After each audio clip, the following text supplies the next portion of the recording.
Hey, welcome back to my Sports Nation channel today about this video, Kylian Mbappé. That name alone evokes images of breathtaking sprints finishes that would make a world-class athlete weep and instant football magic.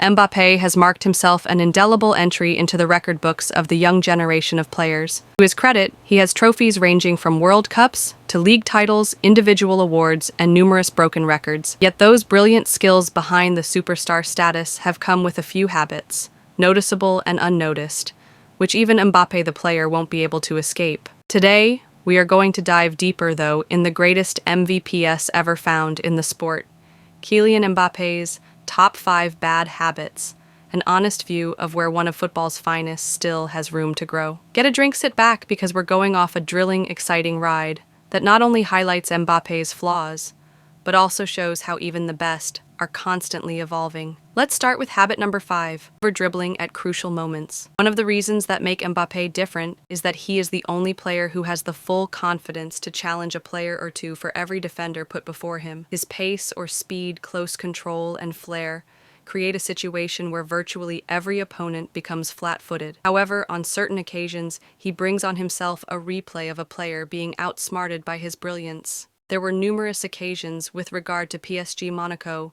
or even France, when Mbappé tried to take on 1, 2, or even 3 defenders. When a simple pass would have been sufficient, he was tempted to attempt that practically every dribbling star ever known to the world. In fact, during such high-profile matches, especially during the Champions League knockouts or at the elimination stage of World Cups, the extra touches could be the difference between retaining possession or having a really dangerous counter-attacking situation called. Over-dribbling annoys teammates and coaches alike, especially when chasing a goal or maintaining composure. While the fans absolutely die for it when it works, it's absolutely devastating when it doesn't. Learning when to open his dribbling arsenal to fire or when to play the simple ball is still something that Mbappé is striking a balance with. Moving on to habit number 4, observable frustration with teammates.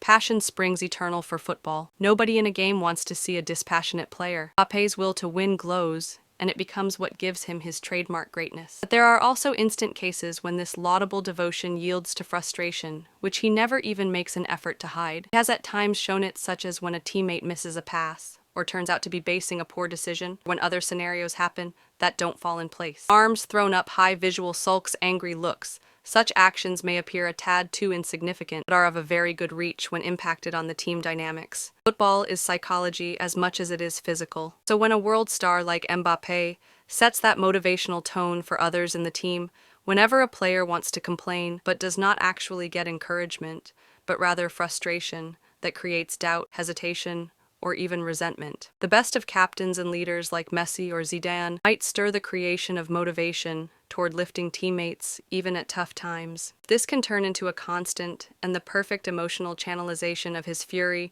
into positive leadership. Then the Mbappé share could be even bigger than it already is. Well, moving to habit number 3 now. Laziness in defense. Really not more than just a handful of the top center forwards are expected to defend, like midfielders or defenders, but current football is advancing. Pressing, tracking back, and contributing defensively have now become significant components of a player's complete game. And while Mbappé has shown at times that he is able to press high up the pitch, there are too many moments where he switches off after losing possession. They're walking back slowly or just watching with hands on hips.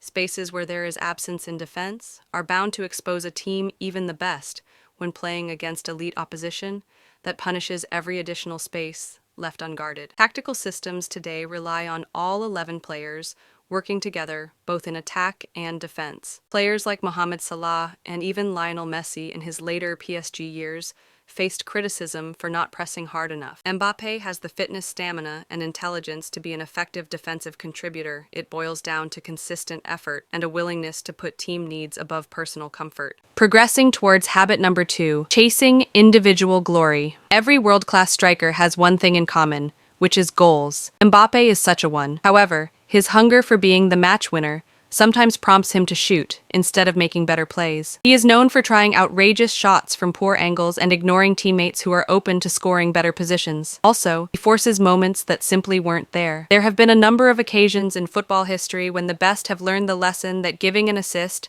sometimes earns glory as much as the goal itself. Karim Benzema is one example, a man who has come to learn the balance between scoring and setting others up, and made that transition from being purely a goal machine to a complete team player. Mbappe's ambition is enormous, his hunger to be the best, but often it conflicts with the selfless play. It could draw not only his stats, but also his teams from raising the number of trophies they could lift, especially in tight games and two-legged tournaments. Give it time and sharpen your decision-making in the final third, because there will be no more discussions. Could dominate world football for a decade or more. Last of the habits is that of a media drama magnet. This is beyond the pitch. Over the last 2 to 3 years, he has been under a shroud of transfer speculation concerning Real Madrid, potential contract renewal that took months to conclude, and allegations of feuds with club executives, coaches, and even teammates. Some of this speculation is completely out of his control.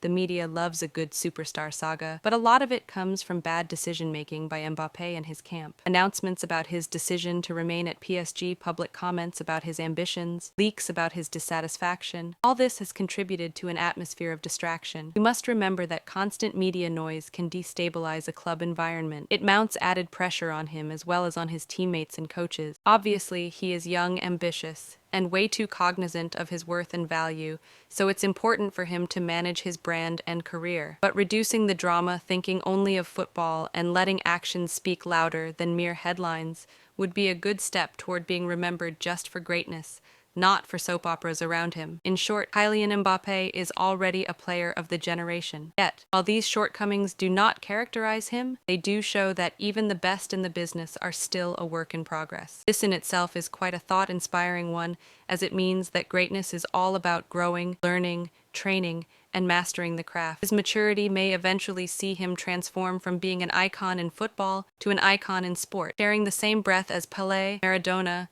and Messi. Weaknesses we discussed here today are stepping stones toward an even greater greatness. So what do you think? What bad habit do you think Mbappé should try to work on first? Or does it really matter when you are that good? Do let us know your thoughts in the comments below. And if you enjoyed this video, do give us a thumbs up, subscribe to catch more deep dives into your favorite athletes, hit the bell icon to get notifications for our uploads. Thanks for watching, and just remember, every shining star has a lesser shine than two can be perfected.